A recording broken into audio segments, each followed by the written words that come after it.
ठीक है, तो ये वाला जो पिछले वाले वीडियो में जो है इस ग्रीन्स थ्योरम की जो है राइट हैंड साइड वाली कैलकुलेट की थी, अभी लेफ्ट हैंड साइड कैलकुलेट करते हैं। ठीक है, वो वीडियो लंबा हो रहा था। ठीक है, अब इस वाली राइट हैंड साइड कैलकुलेट करते हैं। तो राइट हैंड साइड कैलकुलेट करने के लिए मैं इस इंटीग्रल, ये वाला जो इंटीग्रल दिया हुआ है, इस इंटीग्रल को, ये क्लोज लाइन इंटीग्रल है ना, क्लोज लाइन इंटीग्रल है, तो इसको कैलकुलेट करने के लिए हम ऐसा लिख सकते हैं, ये वाला जो है क्लोज लाइन इंटीग्रल जो कैलकुलेट होगा उसके लिए वो सी करो चाहिए हमें। अब इसमें से वो जो सी करो वो कौन सा है, ये वाला पोर्शन प्लस ये सर्कल वाला पोर्शन। तो इसको मैं अलग से ड्रॉ कर दे रहा हूँ, इधर में अलग से ड्रॉ कर दे रहा हूँ। तो ये वाला सर्कल का पोर्शन, ये वाला एक्स एक्सिस का पोर्शन, और ये -2 से 2 के बीच में है। ठीक है, तो इसमें दो पोर्शन हो गए सी के, एक तो C1 वाला और एक ये C2 सर्कल वाला, ये तो ये लाइन वाला, ये सर्कल वाला। ठीक, अब इसको कैलकुलेट करें तो इस इंटीग्रल को जो है वो इन इंटीग्रल्स की फॉर्म में ऐसे तोड़ सकते हैं ना कि C1 के अलोंग कैलकुलेट करेंगे पहले प्लस x³ dy, प्लस इसको C2 के अलोंग कैलकुलेट करेंगे,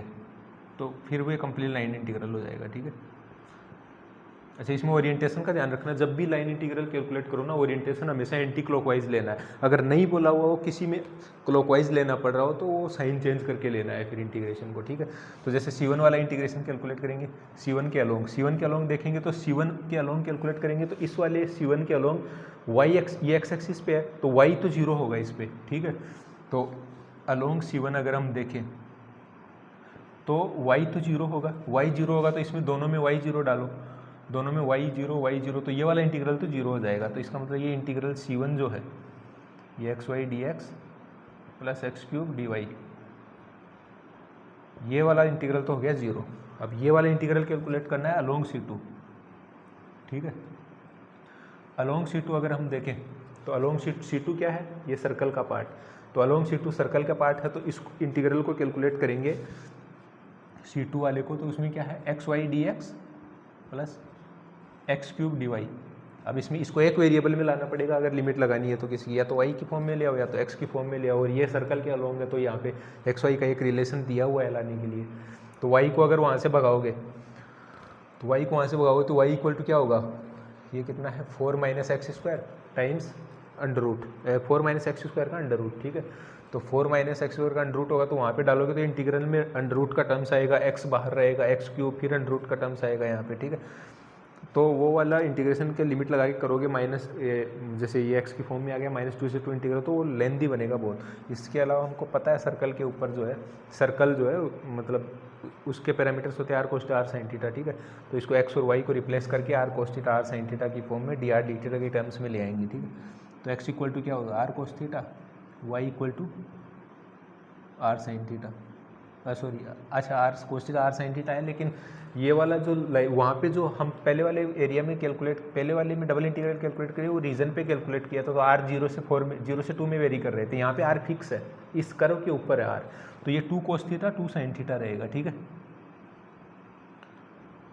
2 sin थीटा। अब इसको r cos theta r sin theta जो है इसके अंदर पुट करो, एक वेरिएबल में लाना है ना, तो एक वेरिएबल में लेके आएंगे तो x क्या होगा 2 cos थीटा, y क्या होगा 2 sin थीटा टाइम्स dx कितना होगा -2 times sin theta d theta. ठीक है, प्लस दूसरा वाला इंटीग्रल जो है ना वो x³ वाला, दोनों में इंटीग्रल को मैंने अलग अलग कर दिया। ठीक है, x³ कितना होगा 8 cos³ थीटा टाइम्स dy कितना होगा 2 cos theta d theta. Theta का लिमिट देखो 0 से पाई में है।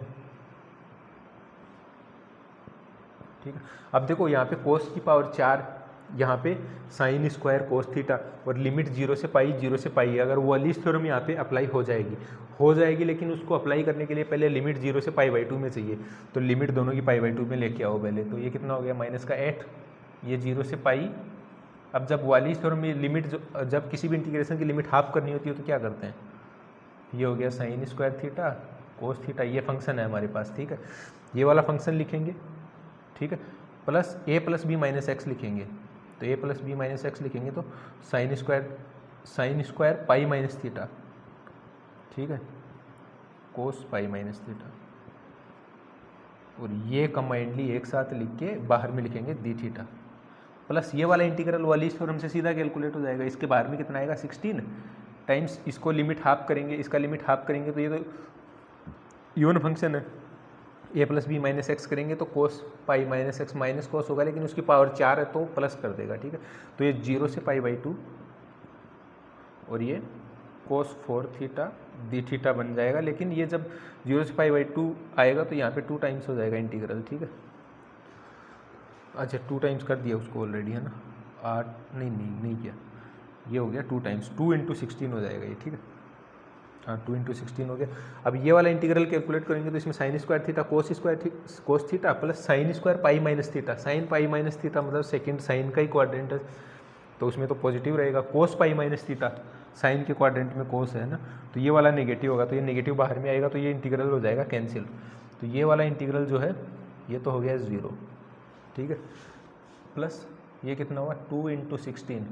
अब वालिस थ्योरम अप्लाई करो, n माइनस 1 n माइनस 3 और n माइनस 5 जाओगे तो लास्ट पॉजिटिव तक हमको रुक जाना होता है। 4 माइनस 2 और 4 माइनस 4 0 नहीं लेना है, ठीक। अब ये या तो 1 से मल्टीप्लाई होगा या फिर पाई बाई 2 से मल्टीप्लाई होगा, ठीक है।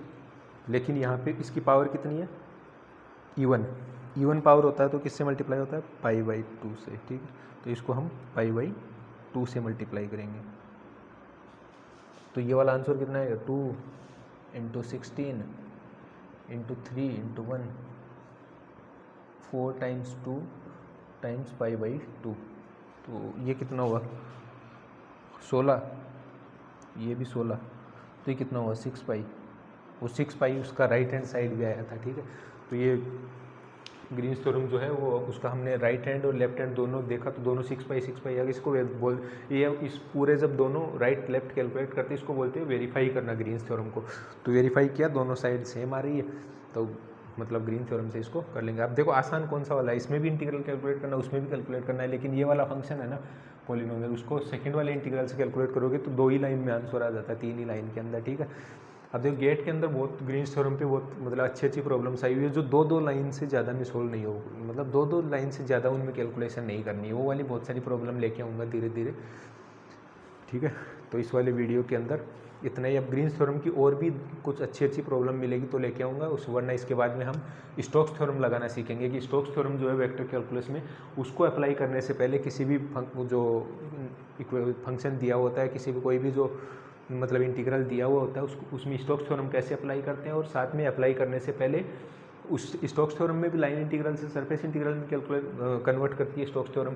तो लाइन से सरफेस में जब कन्वर्ट करते हैं तो सरफेस ओपन होती है क्लोज होती है, उसमें लाइन इंटीग्रल सी कौन सा लेते हैं उसके अंदर वो सब देखेंगे तो स्टोक्स थ्योरम अप्लाई करना। देखिए स्टोक्स थ्योरम पे गेट में जो क्वेश्चन आता है ना वो आता आसान ही है, लेकिन वो बाउंड्री इस तरह की फॉर्म करके देता है ना, वो कैलकुलेशन उसमें भी 3-4 लाइन से ज़्यादा की नहीं होती, 2 मार्क्स का क्वेश्चन आता है स्टोक्स पे, कि उसमें थोड़ा सा सोचना पड़ता है, उसमें हमको जो है सी भी खुद पहचानना होता है और वो एरिया जो है सेकंड इंटीग्रल कैलकुलेट करेंगे वो वाला एरिया भी पहचानना है। अब उसमें सी एक नहीं हो सकता, उसमें आप स्टोक्स थ्योरम जब हम पढ़ते हैं तो उसमें देखते हैं कि जो सरफेस जिसको कोई कर्व एनक्लोज कर रखा है वो कर्व जो है ना आपको अपनी मर्जी से चूज करना होता है और सरफेस आपको मर्जी से चूज करनी होती है, ऐसी सरफेस चूज करनी है जो वो हम स्टोक्स में देखेंगे, ठीक है। तो ये ग्रीन्स का यहाँ तक जो है इसका खात्मा करते हैं, उसके बाद गेट का कुछ अच्छा प्रॉब्लम आएगा बीच बीच में लेके आऊँगा, वरना कल से स्टोक्स देखेंगे, ठीक है।